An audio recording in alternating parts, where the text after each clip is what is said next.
Date क्या है?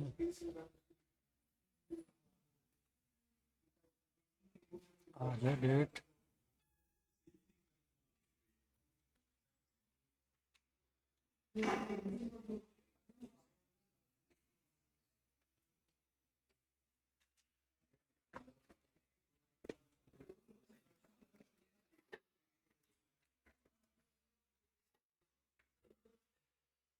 Okay.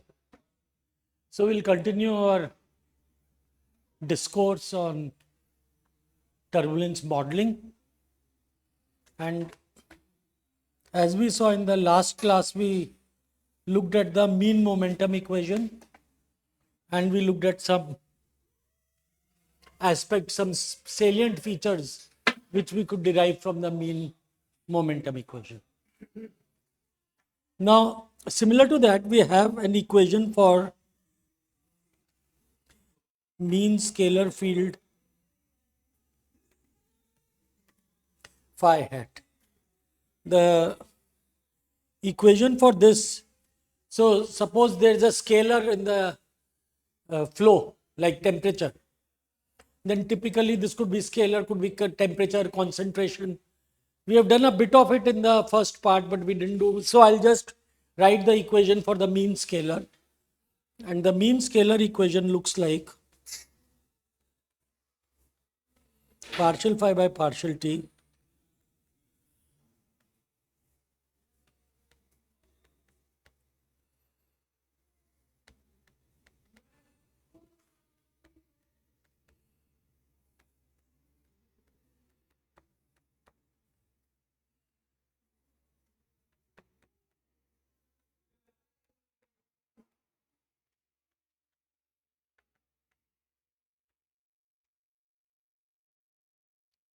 So once again, there is this term uj d phi by dxj. The uj is taken inside because of the continuity equation. And then we get, because of this uj phi, when we take the average of this, of the instantaneous, we will get uj prime phi prime. The other two terms, when you take the mean, will become 0. Mean of uj times mean of phi prime and mean of phi times mean of uj prime. So they will become 0. So this is the equation for the scalar. And in the equation, again, what we do here is we take this term is what we call as the scalar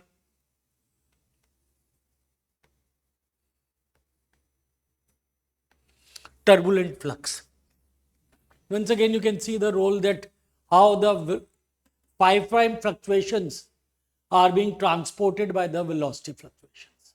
This is the role, this is what this term tells us.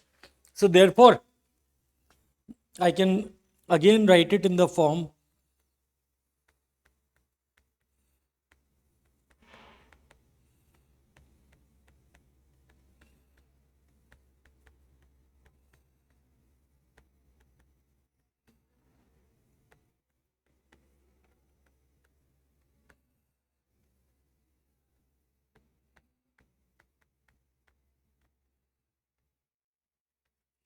and here gamma is what you call as the diffusivity of the scalar or diffusion constant. It's something like the viscosity term which we have. Okay. Now, for modeling of this, we have what we call as the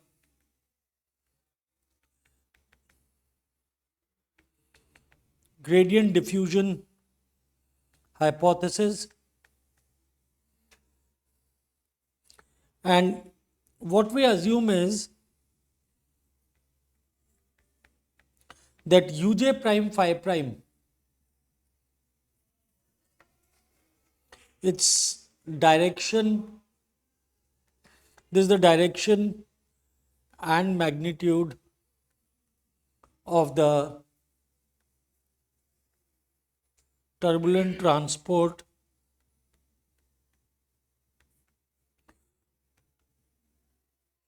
of scalar phi, and gradient diffusion implies that the transport is down the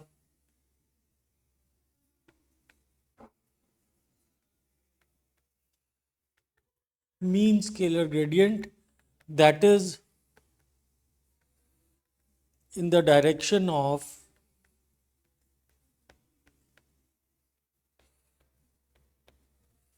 partial phi by partial xi, or rather, since it is down, so we put a minus sign, that the transport of this uj phi prime, its direction is basically along the gradient of the mean scale, which is something like the turbulent viscosity assumption. So basically here what one does is, therefore, this uj prime phi prime can be written as minus gamma t times partial phi by partial xj, where gamma t is the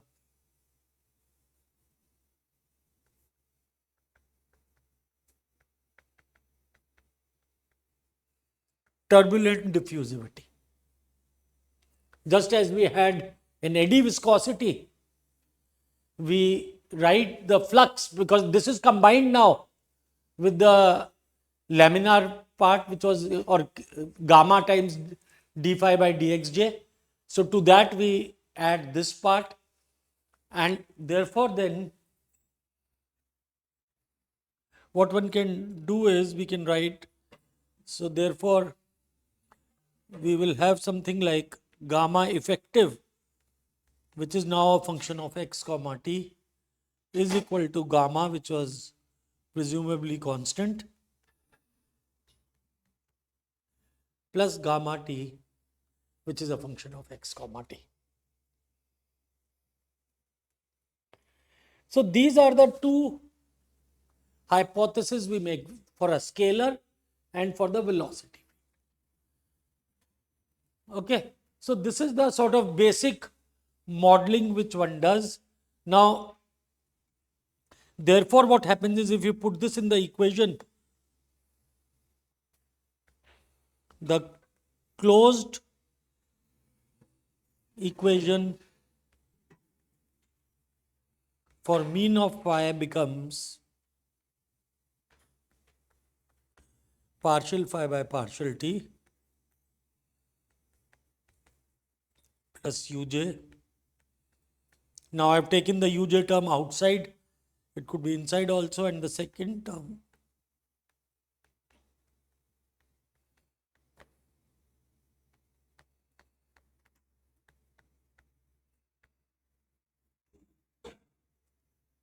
so I have now combined gamma and gamma t as gamma effective. Now what you have to realize is, one big difference which is coming in the eddy viscosity as well as this gamma t term is that the coefficient which was there, nu and gamma, for constant property flows, they were constant. So the laminar coefficients are constant, but the turbulent coefficients which we are writing in general are functions of x and t. So therefore they are very complex, and that's why sometimes we say turbulence is a property of the flow, not of the fluid. That statement essentially comes from the fact that if you write these things as in terms of nu t or gamma t, then these are not constants. They, for every flow, will depend on x and t. So that is the sort of meaning. Yeah. How do we know that it comes inside only one No, I don't know. See, not even a thing. It's okay. So, no, what we are doing here is, you're talking about this. Well, the first term in the equation actually comes from what is the fixed law of diffusion, or for a scalar, you always say that this term, the flux is the laminar flux which we have. It is proportional to the gradient. So for temperature, for example, you have k del square T. But if k is not constant, then it is d by dxj of k dt by dxj. That is the fixed law of diffusion. That the gradient of T, it gives you the direction of the flux. And the uj phi prime term comes directly as this, so that's how it comes. And normally when we write it as d2 phi by dxj, we are assuming gamma is constant. And that we do for incompressible flow. But the turbulent, once we write it as a turbulent diffusivity, then in general the turbulent diffusivity will be a function of x and t. It will not be so simple.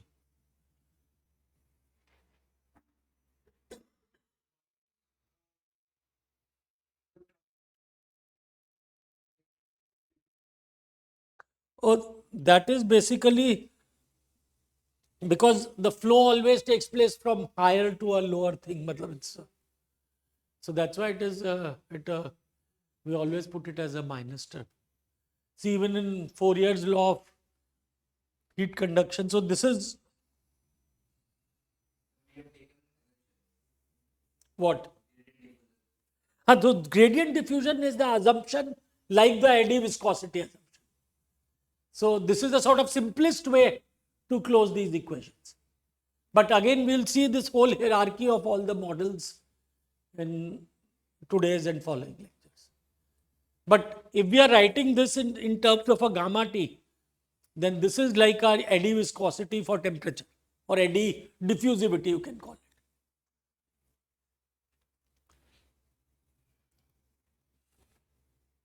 So this is analog. I use the term fixed law. Fixed law is used for mass transfer. This is analogous to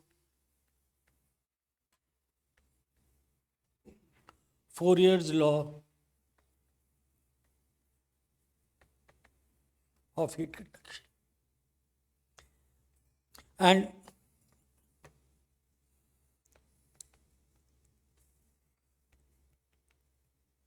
eddy viscosity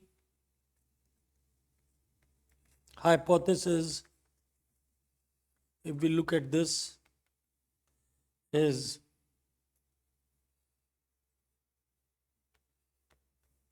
analogous. And now in any eddy viscosity, what we are doing is minus rho ui prime uj prime plus 2/3 rho times k times delta ij. This is proportional to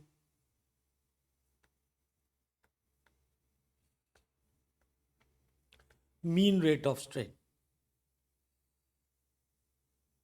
That means we are writing minus rho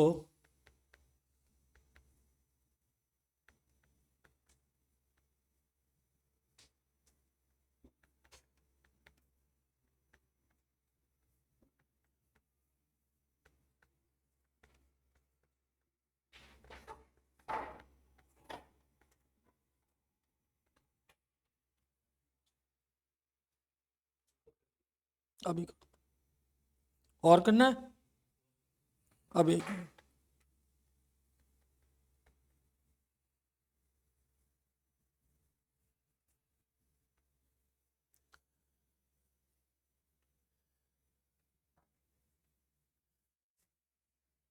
Now, what you will realize is, so far we talked of eddy viscosity like what? We wrote minus u1 u2 prime, average of that is equal to nu t du by dxy. Now, the way I am writing this general hypothesis, I have added 2/3 rho k delta ij here, which seems a bit strange. But think of it, this basically becomes minus of aij. Aij was rho uj minus 2/3 rho kij. Now, what happens is, if I just write ui prime uj prime is equal to nu t times sij. Okay. I don't write the 2/3 rho k part, then what is the problem?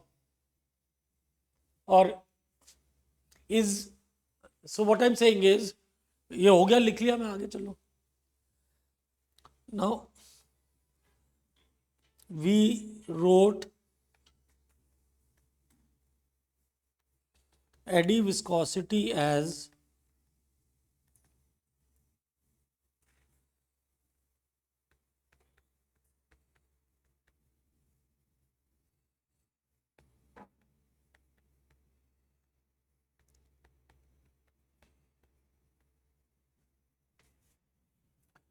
okay. For a simple flow, we have written it like this, where there is only U1. There is no U2, so the second part doesn't come. We wrote it like this. Now, why are we adding the 2/3 rho k delta? And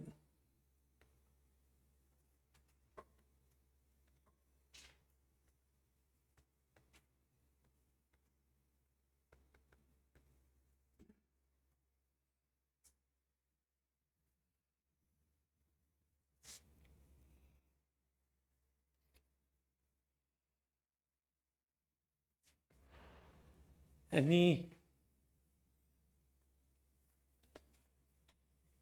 any reason why you think this expression is only one component? Yeah. Yes. Yeah. Why?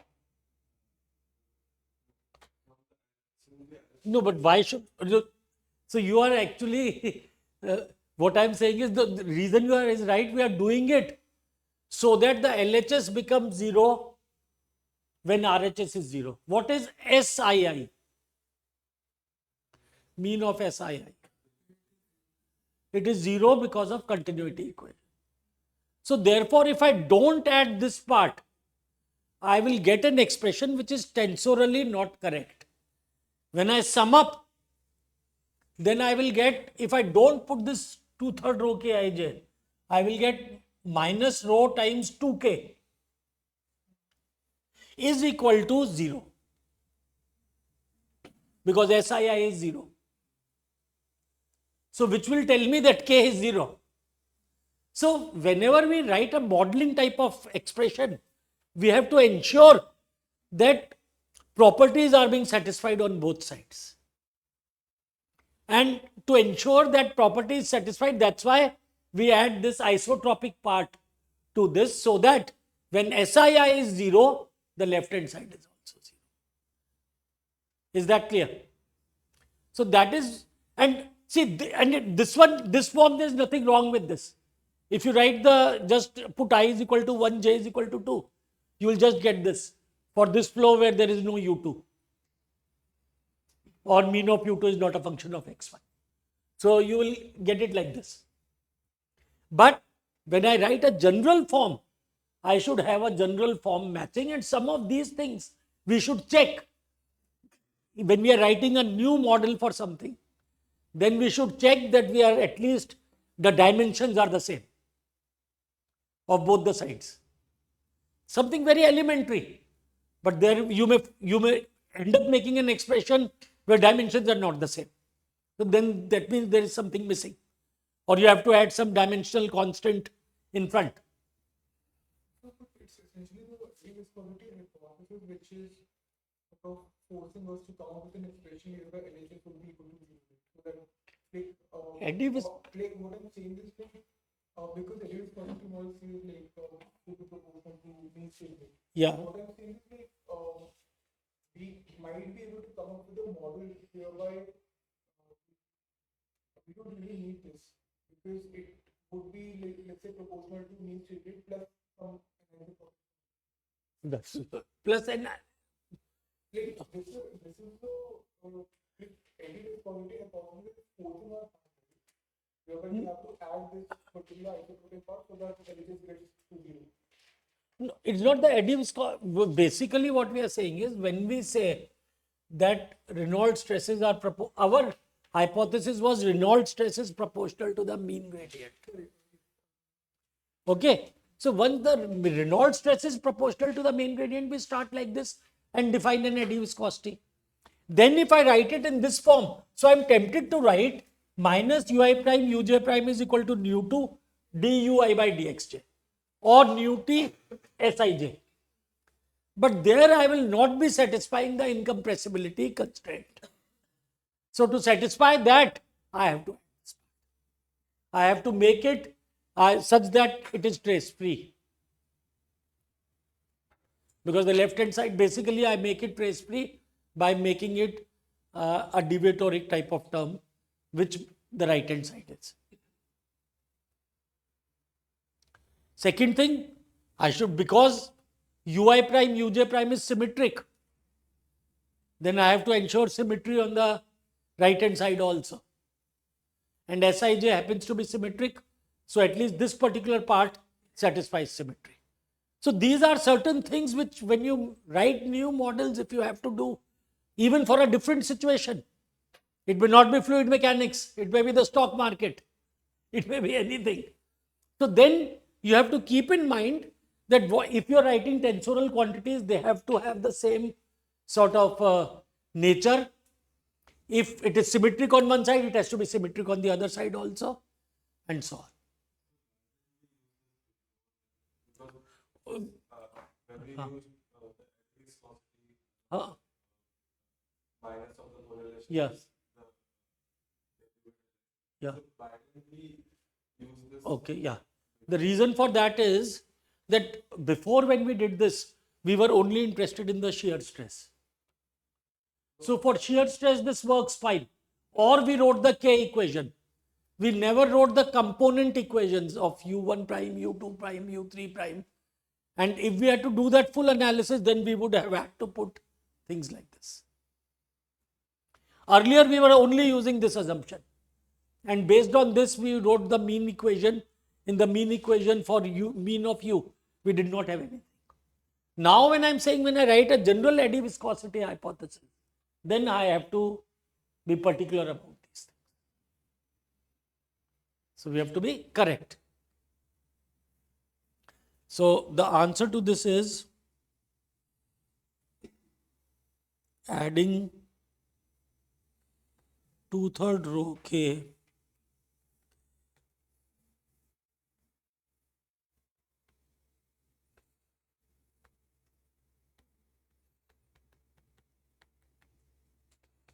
implies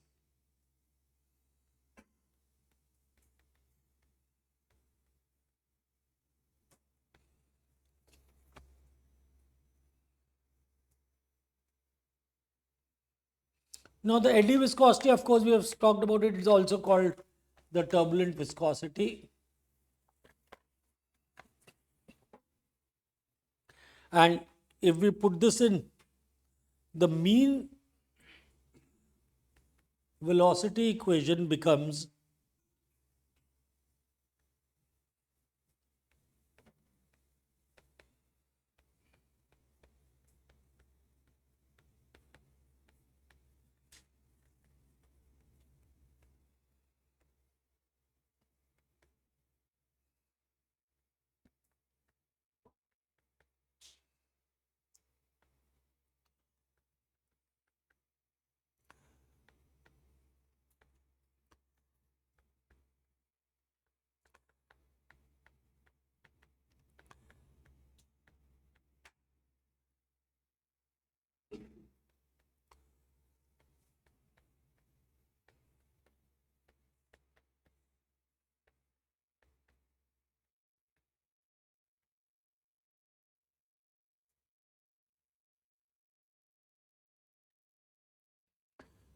and this equation now, ये prime नहीं लो, ये जो prime क्यों कर दिया इसको? I didn't mean to put a prime. I think it came out. These are all capital. Now this equation, along with the continuity equation, looks like a closed equation, except that the pressure which we are getting is a modified pressure. the P and K have not been specifically separated. If we want them separated, then we need to know the value of K. Only then we can separate out the pressure. Otherwise, we have clubbed all the isotropic part or of the normal stresses. The normal stresses have been clumped together in the form of P. Okay. So this is in some sense what we have is closed equation. Now let's write some observations about the gradient hypothesis theory as well as for the eddy viscosity theory. Now,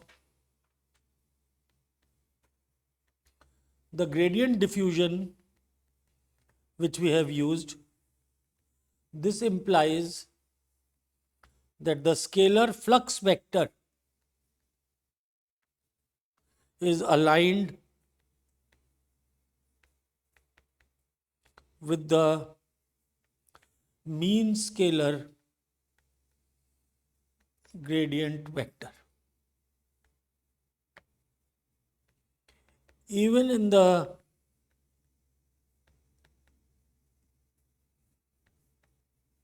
simplest flows,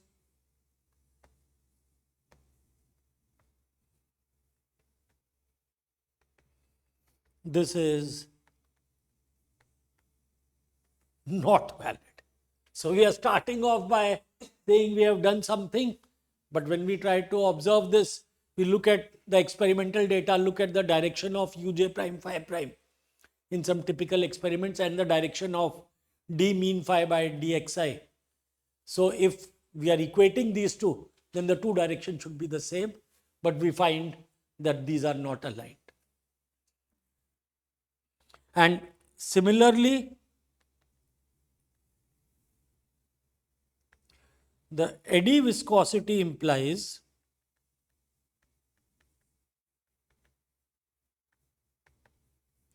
that an isotropy tensor Aij is aligned with mean of Sij, because we are using Aij is equal to minus 2 nu t mean of Sij. Now, of course, this expression above what we have written, it satisfies symmetry, it satisfies deviatoric nature, but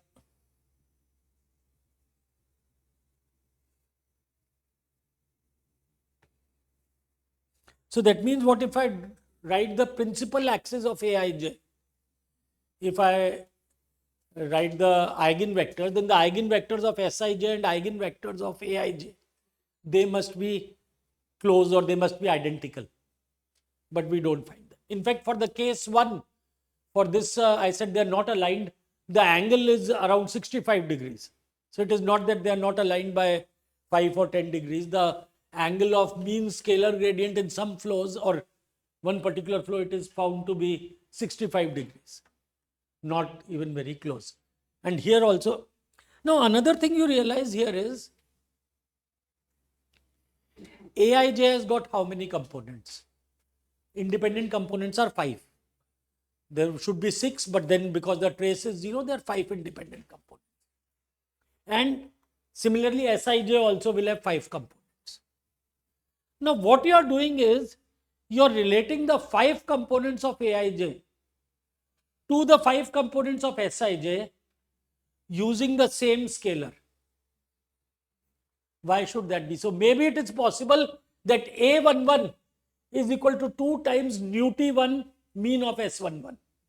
A12 is equal to minus 2 nu t times nu t2 times S12 and so on. So there could have been 5 different scalars, not a single scalar nu t.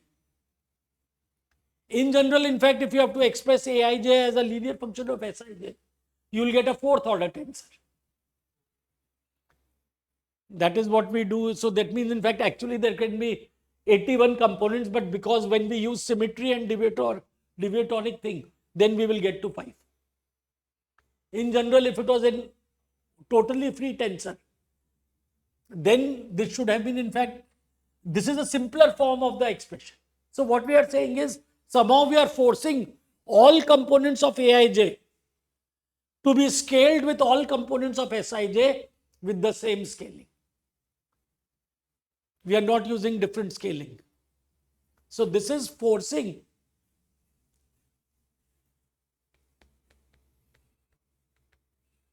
all components of Aij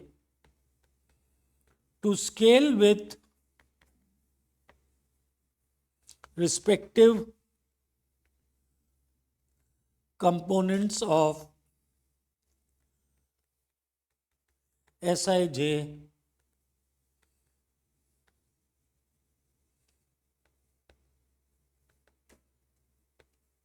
using the same scaling. And actually that is assuming that A11 is only related to S11. A11 could actually be related in a linear way to S12, S13, S21 and so on. So that is how you get those 81 constants which I was talking of. But so this is basically all we are saying is it's a very simplistic model which we are.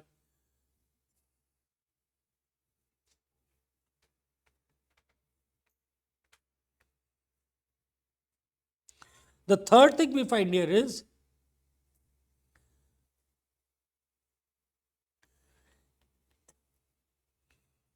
if we look at the turbulent boundary layer,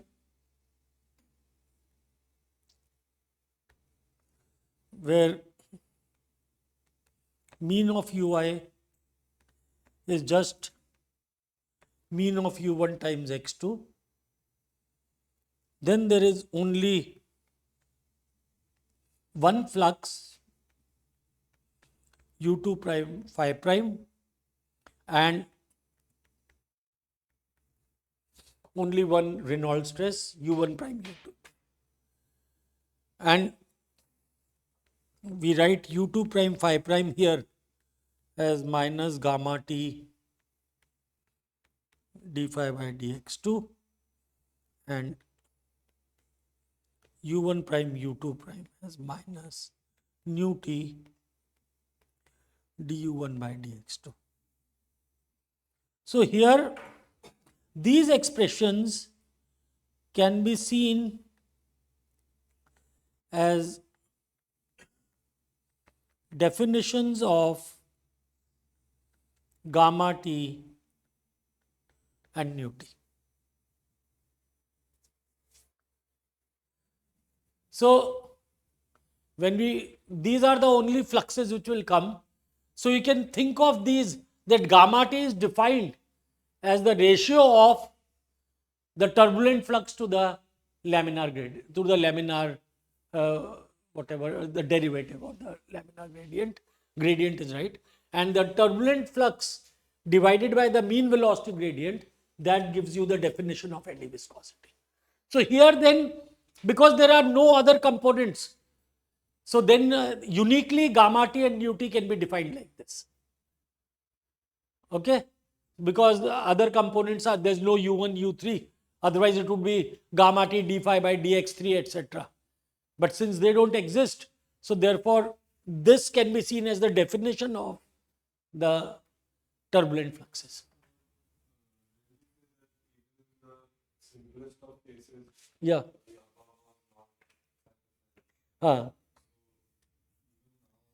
They mean, so even though it is not satisfied, but you can think of this as a definition of nu t. See, this relation is there and there is no other nu t which comes. So you can see of this relation as a definition of the turbulent viscosity. Because in the other relations, if there are more derivatives, then there will be other terms containing nu t. So then it cannot be uniquely defined like this. So it's just a sort of, probably we are going circular.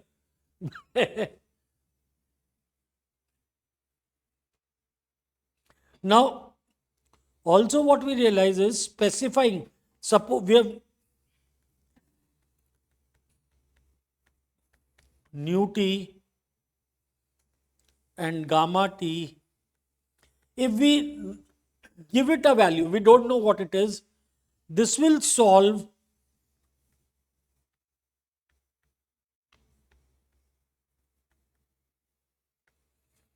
we can then solve for mean of ui and mean of phi. This I have already said that if we specify, I had already said that the closure problem is solved, and I'm just writing this. But what we have to understand is, to solve this closure problem, you have to then say what is nu t.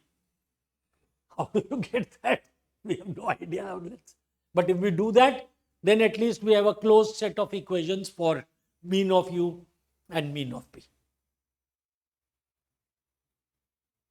Now, other thing which we understand from our experiences,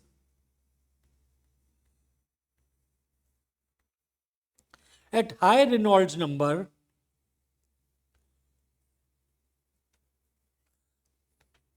far from the wall, nu t,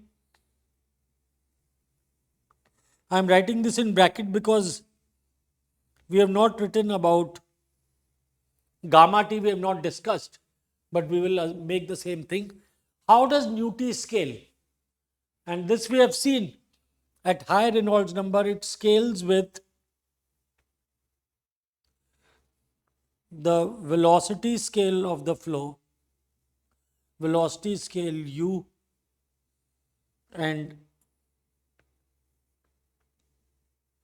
length scale L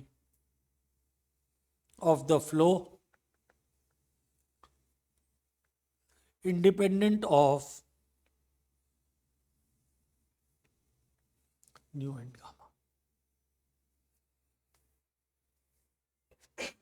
So this we said, like when we wrote eddy viscosity is equal to u times L, then u was the typical velocity in the flow, L was the length scale, the cross dimensional length scale. We wrote u prime RMS is proportional to us and L was proportional to delta or whatever the cross width.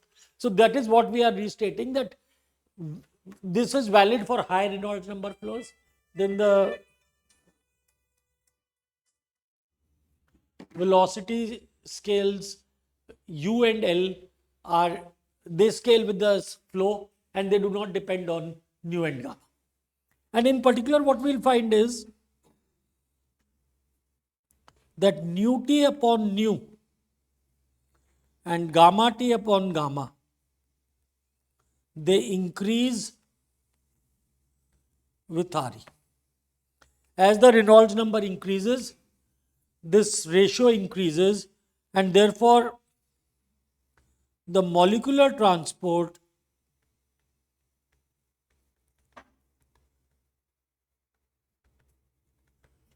is negligible. And this we have, this we have often said that it is when in turbulence, the viscous effects or the transport because of viscosity is very small. We have seen this example even in the exam, in the mid semester exam, where we talked of mixing sugar with this thing, and then the rate of mixing because of the turbulence was much more than the laminar mixing, which was of the order of hours, whereas mixing of any fluid will be much faster because of turbulence. And finally, one more comment we can make, we can define a term called sigma t, which we call as the turbulent Prandtl number, as sigma t is equal to nu t upon gamma t. Just as the Prandtl number is equal to nu upon alpha, we can define a turbulent Prandtl number, which will basically be the ratio of the two eddy viscosity to the gradient turbulence gradient flux term which we have. And what is found is sigma t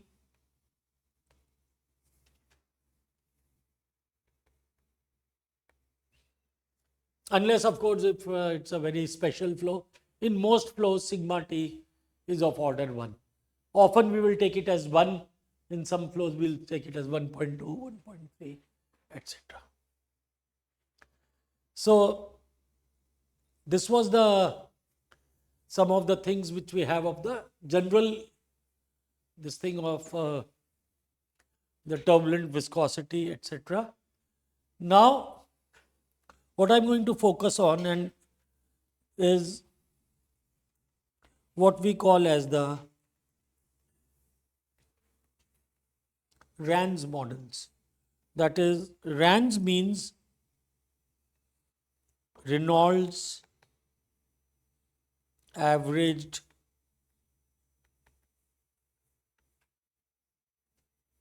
Navier-Stokes.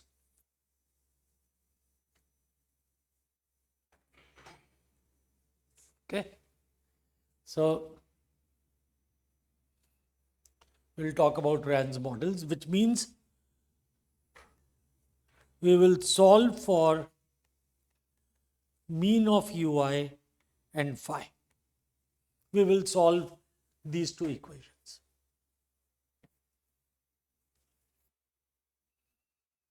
And here we start with what we have been doing, what we have written again and again.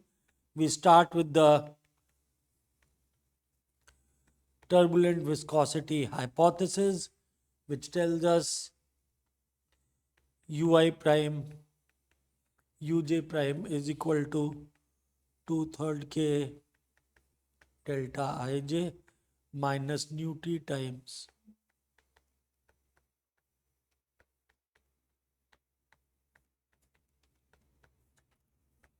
we are interchangeably using the last term in the bracket and Sij or mean of Sij.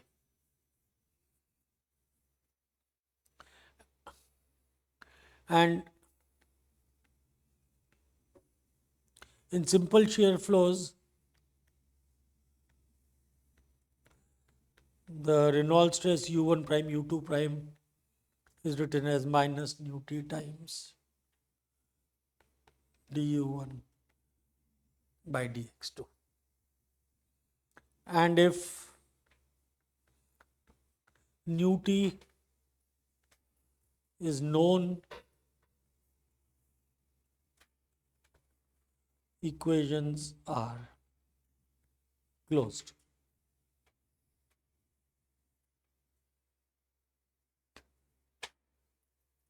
So we have to specify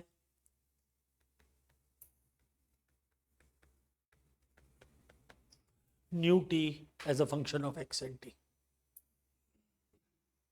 Now nu t we have seen, this can be written as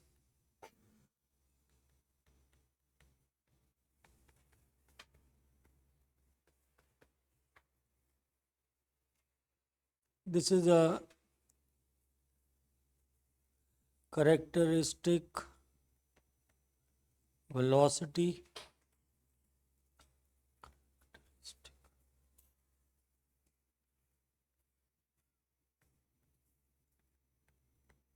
and this is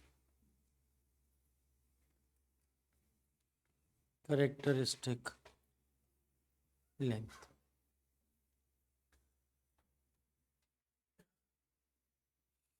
And of course, we are assuming that we have already said that anisotropy or the Reynolds stress depend only on the mean velocity gradient. That is the eddy viscosity hypothesis.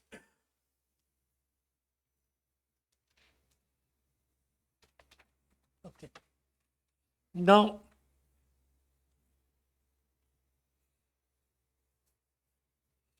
so we have assumed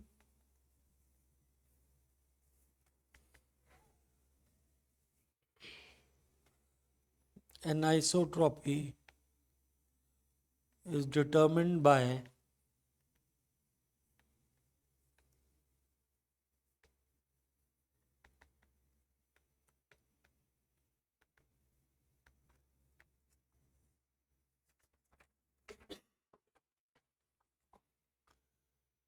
now let's again, if we look at a flow,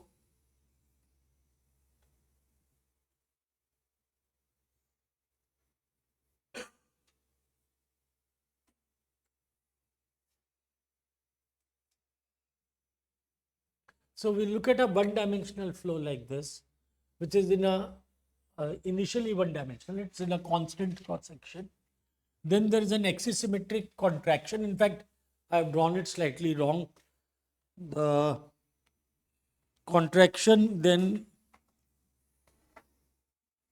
it doesn't expand. So there's a contraction, and then again it becomes constant. So here this is constant area. This is contraction, and this is again constant area.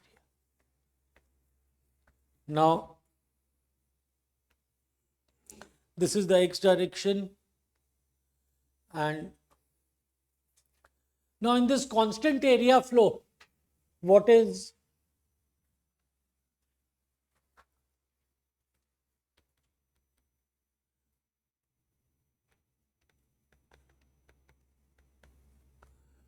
mean of Sij in this section and in this section? The velocities are all constant. There is mainly u1, u2, u3 are almost 0. So therefore, what is mean of Sij in this region? 0. A constant area mein you are saying it is 0. Does everybody see that? So in this portion, mean of Sij will be 0. In this portion also it will be 0. Let us look at predominantly one-dimensional flow. Now in the contraction, mean of S11. S11 is what? Partial U1 by partial X1. So as you go downstream, what happens to U1? It is increasing.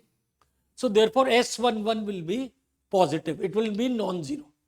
S11 is du1 by dx1.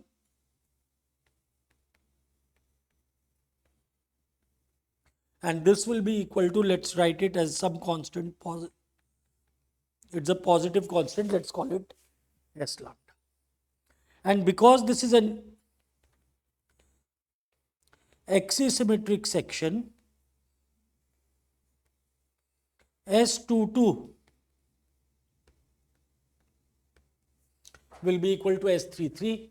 The y and z directions will be identical, and sum of these three must be equal to 0. So what will be S22 and S33? Minus half of S lambda, because sum must be equal to 0. So this has to be equal to minus of S lambda by 2. Okay. Now if the turbulent viscosity assumption is to be correct, then what should happen is, initially there is no turbulence, there are no Reynolds stresses, etc. Once we come to this section, then mean of S11 is clearly not 0. So this will cause the stresses to come. But what will happen if we come to this third section? What will happen to the Reynolds stresses according to the eddy viscosity hypothesis? They should all go back to 0. And they should go back to 0 reasonably quickly, just as soon as this effect goes away. Now, experimentally, when you check this, it is found that it takes a long time or a long distance here before the anisotropy terms start going to 0. They go to 0 very slowly, which means that if the eddy viscosity hypothesis was correct, they should have immediately gone to 0. Reynolds stresses should have immediately become 0. U1 prime square, U2 prime square, I am calling them as also Reynolds stresses. But experimental data shows otherwise. So now let's try to give some physical explanation to this.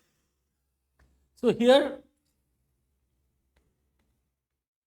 if we look at the turbulence time scale,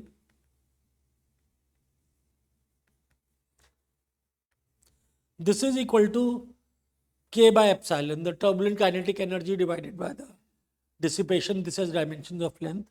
And S lambda, this is inverse of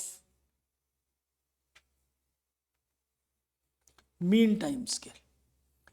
This S, if you look at the dimensions du1 by dx1, this is the dimensions of 1 over t. So this gives you a time scale with the mean flow, inverse of that, because that is what, so S inverse gives you the mean time scale. So if I look at S lambda times K upon epsilon, this will be equal to,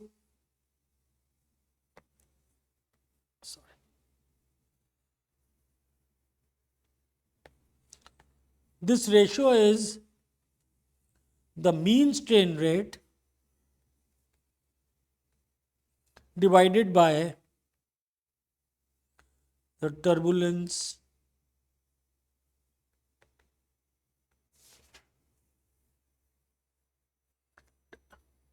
mean strain rate multiplied by the turbulence, multiplied over, not divided, multiplied over mean strain. Turbulence K is U square and epsilon is U cube upon L, so it's L upon U. So S lambda gives us the mean strain rate, or mean strain rate is what? Mean strain rate is inverse of mean time scale. This actually is equal to turbulent time scale divided by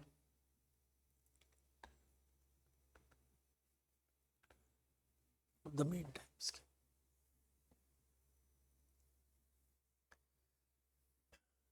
And if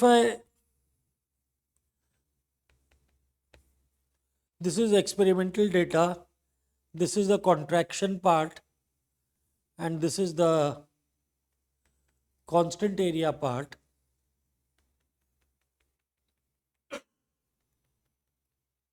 The experimental and numerical data shows that Bij starts from 0 and increases in the contraction part, which is fine.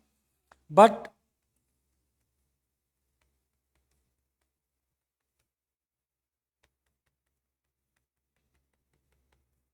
this is B11, B22, and here the time scale is T times epsilon by K. So Bij does not go to 0 immediately as the constant area part section starts, but due to its history of straining, it persists.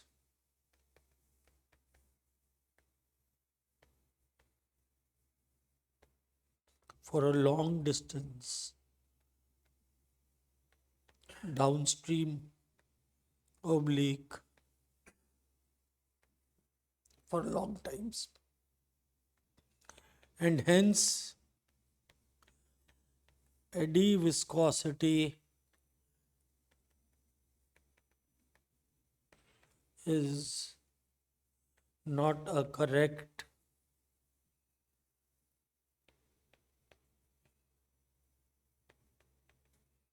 assumption.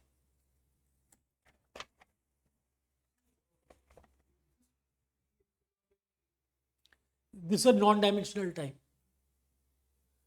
Yes, T epsilon by K because we made the time dimensional.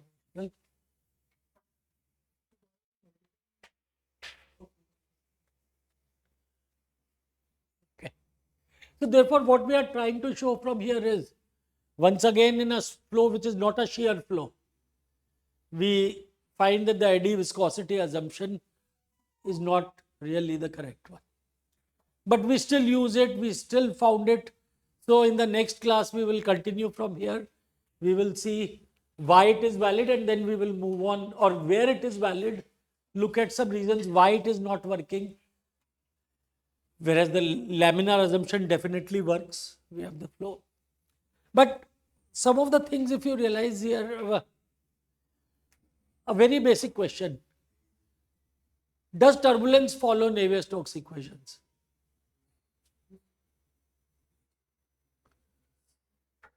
How many say yes? Are others saying no? Does turbulence follow Navier-Stokes equations? How many of you said no? कुछ लोग तो कुछ भी नहीं कह रहे हैं. Exam में तो ऐसा नहीं चलेगा. लिखना ही पड़ेगा. Well, it does obviously, because all this RANS and all is what it is, again Navier-Stokes only. It is a form of the Navier-Stokes. So far what we are doing, we are assuming that turbulence is following Navier-Stokes equations and we are trying actually to solve the Navier-Stokes.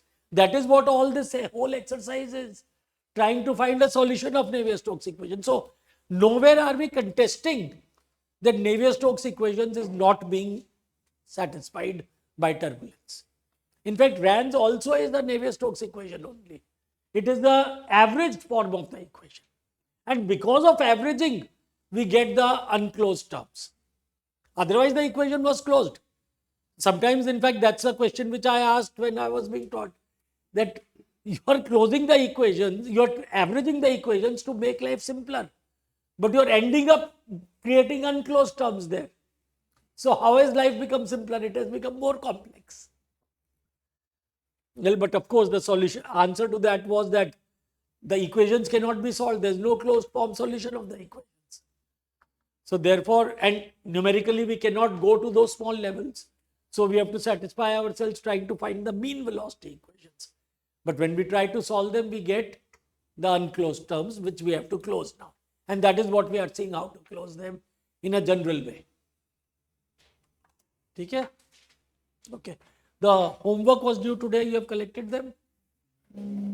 If there are others who have to give it, please give it.